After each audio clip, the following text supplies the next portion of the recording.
জামাতের আমির কর্তৃক যে 16 জামিয়া মাদ্রাসা মাইজবান্ডার দরবার আমির বান্ডার দরবারে অস্ত্র আছে বলে যে মিথ্যাচার করেছে সেটা ক্ষমা চাইতে হবে এবং সেটা বলতে হবে যে এটা মিথ্যা কথা। এটা আমি বানিয়ে বলেছি। এমনকি প্রশাসনের জন্য লজ্জার বিষয় যে ওখানেই হলের মধ্যে প্রশাসন যায় নাই, তিনি বলতেছেন প্রশাসন নাকি হলে গেছে। তাহলে এটা প্রশাসন নিয়ে মিথ্যাচার।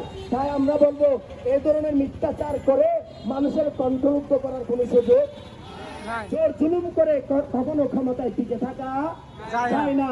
প্রিয় বন্ধুরা আমার, আমরা এই রইসউদ্দিন হত্যার বিচার সাথে সাথে তার হত্যার প্রতিবাদে যাদেরকে গ্রেফতার করা হয়েছে তাদেরকে কারা মুক্তি দেওয়ার সাথে সাথে যে এই জামাতের আমির কর্তৃক যে মিথ্যাচার করেছে সেই মিথ্যাচারের জন্য তওবা করে ক্ষমা চেয়ে যদি ক্ষমা চায় তাহলে জনগণ দেখবে না আসলে ক্ষমা চেয়েছে।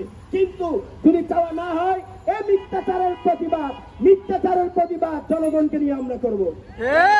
প্রিয় উপস্থিতি, আমরা বারবার বলি যে যতদিন পর্যন্ত দেশ থেকে ধর্মের নামে অধর্ম উগ্রবাদ যাবে না, জঙ্গিবাদ যাবে না, জাতীয়তাবাদী অপশক্তি যাবে না, ততদিন দেশের মধ্যে শান্তি প্রতিষ্ঠা হবে না। দেশে যদি শান্তি প্রতিষ্ঠা করতে চান একমাত্র মানবতার রাজনীতি লাগবে, সকল মানুষের প্রতিনিধিত্বশীল রাজনীতি লাগবে। এটাই ইসলামের রাজনীতি, এটাই সব ধর্মের রাজনীতি, এটাই সব মানুষের রাজনীতি। এখন ইসলামের রাজনীতির নামে যেগুলো আছে সেগুলো ইসলামের নামে অধর্ম উগ্রবাদী ভণ্ড ভুয়া এগুলো ইসলামের রাজনীতি নয়, ব্যক্তিগত মতবাদকে ইসলামের নামে চালিয়ে দেওয়ার অপরাজনীতি।